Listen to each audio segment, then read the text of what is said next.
Chapter 4 California. I was 11 the first time I went out to California to visit my dad. He was living in a tiny apartment in Laguna Beach. It was my summer vacation from school, and Joe and I drove cross country with Dad in his new Pinto.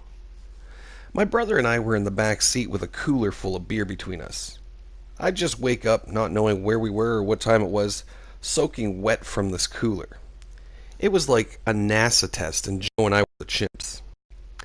We drove straight through, stopping only once in South Dakota to shower and change. We saw sights like Mount Rushmore, which I viewed with one eye half awake, and the Grand Canyon, which eventually led us to Dad's closet-sized apartment in Cali. Joe and I slept in sleeping bags on the floor, and most of our days on that vacation were spent in a bar. It was my introduction to shooting pool and throwing darts. Maybe it wasn't the most traditional family experience, but you take what you can get. I still make money throwing darts to this day. One memorable evening, we took a trip to Tijuana, Mexico, which was cool to experience. When we came back across the border, the agents asked my dad if he was a U.S. citizen, to which he replied, "Si, senor." Always the wise ass, my pops. He was then taken out of the car and detained for at least a couple of hours. My dad always made things an adventure. The next time I traveled to California, I was 13 and went with my sister Dawn. Dad was then living in San Juan Capistrano. He had a condo and a piece of property nearby, which we referred to as the ranch. Dawn and I decided to stay and live with my dad. I called Mom and told her we wanted to give it a shot living out there, and although she had every legal right to have us come home, I think she figured if we stayed in California long enough, we'd eventually come to our own decision to come back to her. It didn't take Dawn very long. She ended up going to our mom after a year, while I stayed. I went to Marco Forster Middle School, and it was such a completely different experience from school back in New York. The aesthetics of the building were wild. The hallways were just roofs with posts and were wide open, because it was never freezing cold and it certainly never snowed. The teachers had this groovy California vibe, and everyone was so nice, which was different from the New York eat shit fuck you attitude I was accustomed to. There were definitely some assholes, but for most part, everyone was laid back and cool. No Norman Boomer Esiason breaking my balls, or arm for that matter. I typically walk a mile home from school directly to the ranch, and I'd see Dad and a Mexican named Chato Reyes. Chato and Juan, his brother, owned horses on the other side of the stable. I'd get there and they would have been drinking 40-ounce beers all day long. Mexicans had their own side and the Americans had the other. The stables were segregated, which was strange because we were all friends regardless. They had thick accents and couldn't pronounce jumbo, so they said to me, "Hey, why don't you get the yumbo?" My first time drinking was at Jimmy Jackson's stable. This guy was a real nut when everyone around town knew. There'd be a bunch of drunken men who would show up at Jimmy's to rope cattle and calves in a rodeo arena. There were no safety measures taken, and there wasn't anyone there to monitor what was going on. Eventually, it went from roping to riding the bulls. Jimmy welded together a rider chute like you've seen at a rodeo. These completely hammered cowboys would get on top of these bulls for usually 3 strips before getting thrown off onto their asses or head. Everyone would just start laughing. This was genuinely dangerous. My dad asked me if I wanted to try it. "If you do, and stay on for at least 8 seconds, I'll give you a Coors." I replied, "Sure, Dad. Hell, if I survive this, maybe I can try playing Russian roulette." The prepping for the ride was the scariest part for me. They put a strap around the bull's midsection. That's what you hold on to. You'd have a glove coated in rosin, and you'd have to slip your hand under the strap. They'd pull the strap really tight, and then you'd have to grab and hold on to it. It's basically a slip knot tied around the bull. The theory being that once you let go, the slip knot would immediately relinquish you from your ride. This rarely worked. More often than not, these guys would get caught in the slip knot and dragged across the arena halfway hanging off the bull, held by nothing but their hand. Meanwhile, everyone else would be hysterically laughing at this poor bastard's expense. I was truly worried that someone was going to die, particularly me. I just wanted to be one of the guys. The idea of sitting around drinking a beer with them after riding a bull was something I needed and had to have. The riding process goes like this. They put you onto the bull, the chute that was made out of metal pipes. They put the bull into the chute that was made out of metal pipes. You have to sit on the bull. First, you need to stand on these metal pipes so you're above the bull and gently mount it. You don't want to startle the bull in the pen. Then a guy makes sure that the slip knot is pulled tight in your hand. The last thing they do before they open the chute is pull a strap that goes around the bull's balls, which makes it instantly start kicking. If that isn't enough, they hit him with a cattle prod on the ass. Imagine, if you will, someone squeezing your balls into a slip knot and simultaneously zapping your ass while riding on your back. You're going to want to get that person off you immediately. So I was on the bull, and they released it from the chute. This bull was bucking, kicking, and spinning in the air ferociously. I felt like I was on for the 8 seconds. In reality, I was thrown off as soon as the chute opened. I was on for literally a mere second. I turned and looked at the chute, and it had to be a foot behind me. I didn't travel very far. Everyone was laughing, but also yelling, "Get out! Get out of the arena!" This bull quickly turned around, looking for payback for being wrongfully tasered and having his balls crushed. Can't say I blame him. I was on my hands and knees scrambling back and was able to jump through the fence to safety. I made it unscathed. My father came over and popped a cold Coors for me. I drank a beer with the guys after riding a bull. To this day, it's one of those defining moments that signified the transition between me as the kid who used to play with toys and the young man who was now hanging out socially with adults. The fear of riding the bull was inconsequential compared to drinking a beer in the circle of men discussing the short-lived ride of my life. I was finally one of the guys, and it was great. I made friends with Richard Szyzapansky, who also hung out at the ranch. Richard was 2 years younger than I was and became my best friend. He was good looking, and the girls absolutely loved him. They wouldn't leave this guy alone. He was young and showed no interest in these chicks who were particularly throwing themselves at him. I was like, "Please, help me out here. At least put some effort in so I can get some of your fall-off broads. You're chasing these girls off, for Christ's sakes." At this point, my dad and his girlfriend, Corey, noticed I was spending a little too much time in the bathroom. I was now officially a teenager, being the ripe age of 13. My dad wanted to make sure I had the proper experience. During this time, there was a 19-year-old girl I knew from the stables, Christine, who had the nickname Buzz, because she was always buzzed drinking. Christine was very flirtatious and always shaking her ass and showing off her gigantic breasts. She was ready to go, and my dad knew she was a suitable candidate for his son's first role in the hay. One night, my dad and Corey were going out, and I was staying home by myself.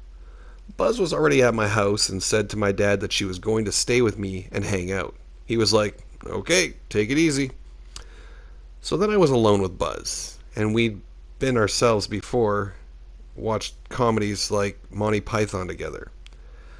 I had been at the ranch that day riding horses and was filthy. So Buzz suggested I go upstairs and take a shower. I didn't even think twice about it and just did it. I got done with my shower and was drying off and walking toward my bedroom when I heard Buzz in my dad's room call out, "Hey, what are you doing?" I was like, "What?" I walked over to the bedroom doorway, and there was Buzz in the bed with the covers pulled up just to her belly button with these huge, amazing tits staring at me. She seductively tapped the bed and said, "You want to come on in?" Oh, fuck yeah, I wanted to come in, and out, and everywhere else I could, other than by my hand in my sock. Mind you, these were the first real tits I ever saw, and I instantaneously realized that I was going to get to see what was under the blanket, too.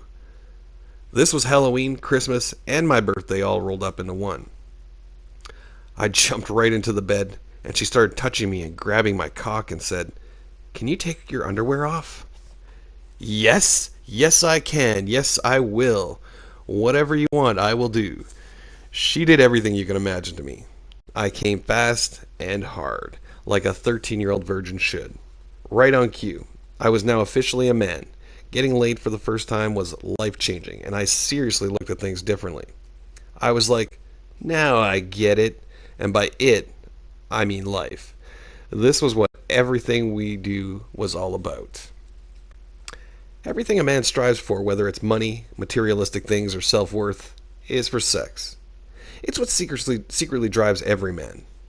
Buzz and I continued to exchange bodily fluids until the day I went back to New York. It wasn't a boyfriend girlfriend relationship, we just did it when the opportunity presented itself. I still played with my model rockets and hung out with kids my own age who didn't have a clue what sex was all about. My friends were talking about things like, I have peanut butter and jelly and I wanted ham and turkey. I was thinking, you don't have a clue what life is about, do you? Why are you talking about a sandwich? It's about a penis in a vagina. Buzz was great because it was just sex. I was at that age when I wanted girls to like me and actually go out on dates. I wanted a girlfriend and couldn't do that with her. Back in 1975, we didn't have social media. I want to smack kids in the head these days for how easy they have it getting laid or even seeing nudity for that matter. Back then, seeing nudity was amazing. The closest thing we had to social media was Citizens Band Radio, otherwise known as CB radio. Every trucker had one, and back in the mid-70s it was the rage. It started with truckers and eventually made its way into regular cars and homes as well. My handle was the Wrangler, because I wrangled livestock. We had a base station at our house, and I thought this would be a great way to meet people. One night I heard a girl who went by the name of Dreamweaver. Instantly my imagination started going. I was attracted to her voice. She sounded sweet, and I really wanted to start talking to her. I reached out and said, Hey, Dreamweaver, this is Wrangler. You got your ears on? She got back to me and we started talking for about a week or so every night on the CB. I spoke to her about my horses and school. She told me about her school and herself. We were about the same age. She, too, was into horses. I finally worked up the nerve to ask her out on the CB and set up a date. She accepted. I started planning immediately. I had a week to prepare for this weekend date. My plan was to meet Dreamweaver early Saturday on my horse. I would bring another horse with me so we could both ride into the hills, and I would be armed with my rifle and supplies in the saddlebags. My goal was to camp in the hills from Saturday night into Sunday morning. I was going to hunt down a rabbit. I knew how to hunt, clean, and cook a rabbit. I was, of course, sharing the details of my fantasy date with her on the CB, leading up to our finally meeting up in person. I was completely caught up in this fantasy and envisioning her as my girlfriend. Saturday morning came, and I had never tended to the horses so well. I made sure they were clean, and I even washed the saddles with saddle soap. I went all out. I packed my saddlebags, including a few beers, thinking ahead to get her loosened up a bit.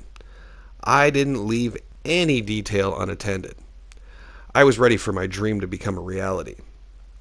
I took my horse and towed her horse by wrapping the reins around the old saddle horn. Our meeting destination was the riverbed where the two rivers met and led into the San Juan River, which led to the beach. I got there early and sat on my horse waiting, way down the river. I saw a semblance of a figure making its way towards me. My adrenaline started going and it dawned on me, this is Dreamweaver. My fantasy is finally coming true. She started getting a little closer and I noticed the proportions of this girl's figure, and they weren't good. She was now getting closer and I was thinking, oh please God, don't let this be her. At which point her arm went up in a big enthusiastic wave. My entire week-long fantasy I had been building up in my head was crumbling apart. When I saw this mammoth girl, I surmised a rabbit wouldn't suffice. I was going to need to beg a moose to feed this one. The closer she got, the bigger she got. Mind you, look at how things don't fucking change. CB radio was our social media back in 75. In 2018, you could still get tricked by photos. Nobody ever looks as good. There's always a guise. Don't forget, even if you find someone who looks exactly as good or better than her picture, she's probably still wearing makeup. We were now face to face, and I was so disillusioned and visibly disappointed that I could barely hide it. Dreamweaver was very excited and just gushing with her introductory greeting. Hi, oh my god, how are you? I mustered up, okay, get on. At which point the horse gave me a nasty look. He was like, really? She got on and we rode up into the hills. She did not shut the fuck up. I was disinterested. If she had been hot or at least cute, I'd have listened to her babble all day. I'd give her the, oh yeah, I know exactly what you mean. Yes, you're so funny. At this point with Dreamweaver, I was literally mumbling to myself, just please shut the fuck up. I was looking at my watch and it was moving as slowly as the horse Dreamweaver was riding. Time was standing still. I wanted this date to be over. No camping, shooting rabbits, drinking beer, or combining our sleeping bags. I would have needed 8 sleeping bags for her to fit. About 2 hours later, I said, we gotta go. I told my dad I'd have the horses back. I think at this point she understood. She said okay and she became quiet, and we made our way down the mountain in silence. She made the trip with me back to the ranch and I put the horses away. I think I shook her hand goodbye like we had closed a business deal. I saw Dreamweaver one more time. She was sitting around a campfire at one of the other stables about a month or 2 later. She was singing songs with some of her friends from school, who were all incredibly hot. I couldn't have gotten one of the hot ones. I would have fantasized shooting a rabbit for every one of them. But I had to get fucking Dreamweaver. We saw each other, and both of us gave a very quick tip of the head. We never spoke again. It was a great lesson to not get so caught up in what you think something's going to end up being. Fast forward a couple of years, Richard and I were having a sleepover in a treehouse located at the ranch. We were drinking and ready to cash in for the night. I had just finished my beer and was lying down, ready to go to sleep, when I heard Richard whisper to me, Anthony, can I suck your cock? I swear, I couldn't believe what I was hearing, and once again I heard Richard whisper to me, Anthony, can I suck your cock? My nose was pressed up against the plywood of this badly built treehouse, and I just pretended that I was sleeping and ignored him. Cheep, cheep, cheep, cheep, cheep, cheep, cheep. I woke up the next morning and never said anything to him. Needless to say, that definitely changed our friendship, and Richard started hanging out with other kids who were more flamboyant. Joe came out to live with us in California because he was getting into drugs and getting to be too much for my mom to handle. He used to hide his joints in my model rockets, and one day I decided I was going to try one and see what it was all about. I had heard you don't get high your first time anyway. I took a joint and went by myself to the riverbed, and there was a pump house, which was an old tin shack that was unlocked. It was pitch dark in there, and I went in and smoked the whole joint. I was sitting and wasn't feeling anything, but I couldn't see anything either. I got up and opened the door and can equate the experience only to the Wizard of Oz when Dorothy goes from being in black and white to entering Oz and it's in color. That's exactly how it felt. I went from, I don't think this affected me, to, oh my god, I'm so fucking stoned. Once again, I had to hit another crossroads moment in my life, and when I was like, I think I'm going to be smoking this shit. After the school year finished, it was time to head back to New York. That trip back from California was a nightmare, and that's being polite. I was with Joe, and we were just supposed to be visiting our mom for summer break. She sent my father American Airline tickets for the 2 of us. Well, my father saw the opportunity to make some money by cashing in those tickets for a full refund, and then putting us on a Greyhound bus from LA to New York City. I know, Father of the Year, written all over him. Instead of a simple 5-hour flight, we had now embarked upon a week-and-a-half journey with only $50 between the 2 of us. It's not like I was this brave kid who relished the opportunity to travel on a bus cross-country and bond with his brother. Paranoid, petrified 16-year-old, thinking there were murderers and child rapists lurking about on this bus. I looked at everyone with a stink eye as a potential suspect. The people getting on this bus from Los Angeles were just a cavalcade of freaks and degenerates. There was a Greek bum who came on with a huge bottle of ouzo. He was hammered the whole time. There was a female prostitute who was brought to the bus by a guy who looked identical to the pimp Huggy Bear on Starsky and Hutch. She was white, but spoke as if she had been raised speaking Ebonics. She kept yelling out the window, "Oh, Antoine, you be a fool. Stop tripping, baby. You crazy, Antoine." He was sending her to Chicago to open another franchise there for whores. Then there was a lovely, sweet girl who came on board who was traveling to Cheyenne, Wyoming.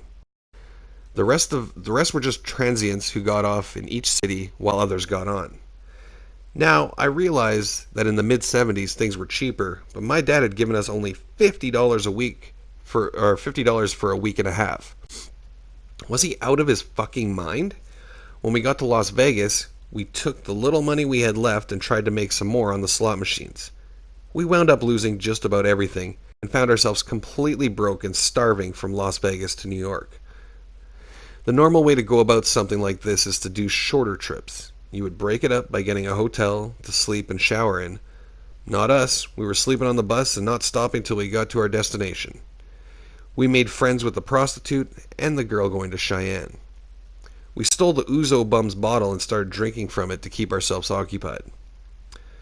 We all were drunk, and my brother started making out with the Wyoming girl, and I tried to negotiate a payment plan with the prostitute for a hand job. It was just the strangest journey with the strangest people. It was frightening and desperate. I was constantly starving. The bus would stop to refuel, and my brother and I would look for bottles to recycle. We tried to scare up enough money to buy a sandwich or just bread. We finally got to Cheyenne, and this girl and my brother were so chummy by then that she decided to stay on the bus the whole way to New York. Most guys can't even get a girl to go for a beer run, and Joe had this broad going an extra 1,700 miles. That Ouzo was the shit. This girl had some money, which fortunately she shared with us, and a week and a half later we finally fucking made it to the Port Authority bus terminal on 42nd Street. I don't think we had even stepped off the bus when a cop grabbed us and said, "Come on, you're coming with me." The cop obviously thought we were runaways. He took us to his office and asked us, "Where are you coming from?"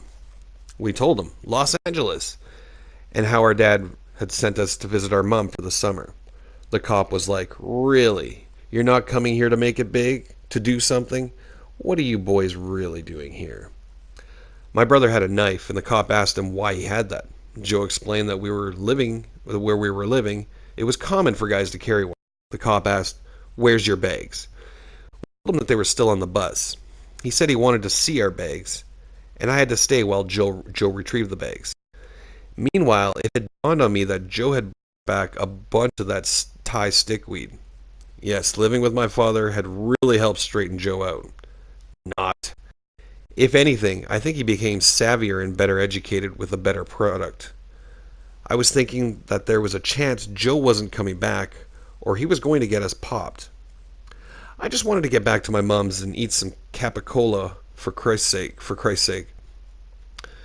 When my brother went to get the bags, I was held as collateral until his return. I don't know how he did it, but he got the girl from Wyoming to claim Joe's bag was hers, and she had the bag with the weed in it. Joe brought back my bag, and we were in the clear. The cop said he needed to call my mom. My mother was worried, like a basket case the whole time, and livid that my father had put us in this situation. We had to call her constantly. I told the officer that my mom was really nervous, and he should please lead the call with, "I have your boys here, and they're okay," I said. "Please do that." And he was like, "Yeah, okay, whatever." He called my mom and answered, Mrs. Cumia, this is Lieutenant such and such from the Port Authority, NYPD.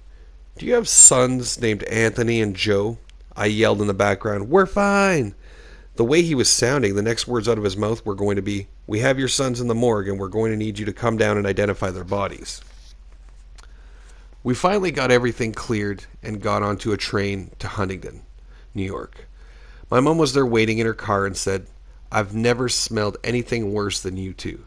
We hadn't showered in a week and a half. We had been drinking ouzo from a bum who had been sweating alcohol, and we were practically eating out of the garbage to stay alive. That girl went straight back to Cheyenne, and we never saw or heard from her again. Shocker, I know. I called my dad later that day to tell him we had finally made it, and that he owed me $10 for the hand job I'd gotten from that hooker. To which he replied, "Hey, I told you you'd like the bus."